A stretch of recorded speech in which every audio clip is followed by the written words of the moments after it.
No seoses selle Vespriga oli mitu algimpulssi. Ühest küljest Pirita kloostris on tavaks tähistada suve lõpu maarjapäevasid pidulikumalt, kuna nad seostuvad ka nii vana kui uue kloostri algusega. Ja oligi ema Ricarda, Pirita kloostri ülem, siis otsis võimalusi, kuidas pidulikumalt sügisel tähistada. Seda enam, et tegemist on ka sellise Maarjamaa suure juubeliaastaga. Et ühest küljest oli see initsiatiiv kloostri poolt, aga siis selgus varsti, et on ka moodustatud kirikute nõukogu juurde üks nõukogu või komisjon, kes arutas samuti Maarjamaa juubeli tähistamist ja sellega seotud üritusi. Ja need kaks asja said ilusasti kokku ja kogu üritust hakkas siis seda teema-aasta avaüritust, avavesprit, vähemalt muusikalises osas hakkas vedama Lehari Kaustel.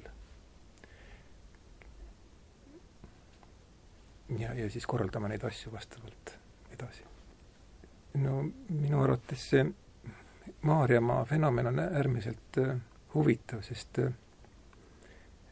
ta paneb mõtlema väga oluliste teemade üle, mis tulevad kaugest minevikust. Ja see puudutab kõigepealt ristiusu tulekut Eestisse ja ka selle olekut Eestis. Ja iseenesest on ju väga põnev ka see pühitsus Neitsi Maarjale iseenesest, millel kiriku silmis on üks väga kestev ja võimas igavikuline toime või väärtus. Et see ei ole mitte niisama. Et see kogu aeg, see on üks mingi asi, mis töötab kogu aeg edasi. Ma tegin teda mitmes jaos või see oli nagu etapiline töö. Et ma kõigepealt komponeerisin meloodiad, selle üldise ülesehituse. Siis edasi ma tegelesin harmooniaga või mismoodi see saade võiks olla ja samuti ka selle materjali struktureerimisega, sest et väga huvitav väljakutse ja mitte sugugi kerge oli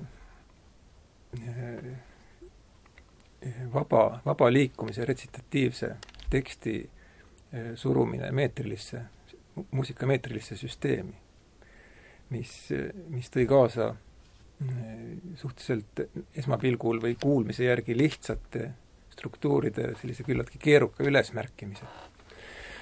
Et seda kõik, aga see oli vajalik selleks, et orkester ja kõik muusikud saaksid sünkroonis koos püsida, et meil oleks nagu see sama telg, millele toetuda. Ja minu arvates see teostus päris hästi kokkuvõttes, et muusikud said sellega väga hästi hakkama ja lapsed ka, väiksed poisid. Ja siis viimane etapp oli orkestreerimine, mis toimus eriti kiiresti.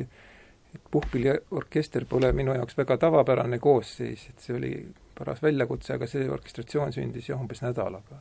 See oli avavespri, mida meie kuulsime, aga kas teie poolt järgneb veel midagi? Ma ei teagi, lõpuvespri. Aasta juba algas selles mõttes. Nii, ta on ikka avavesper selle teema-aasta ürituste sarjas ja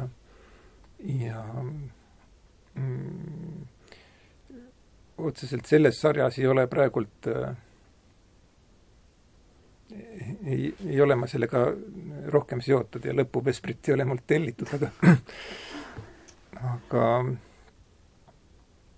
teiselt poolt kogu aeg kirjutan midagi ja ma kirjutan ka kogu aeg kloostrile iga nädal, et see nagu sümboolselt või idee poolest see tegevus jätkub kogu aeg ja kes ma annan, mis ma suudan.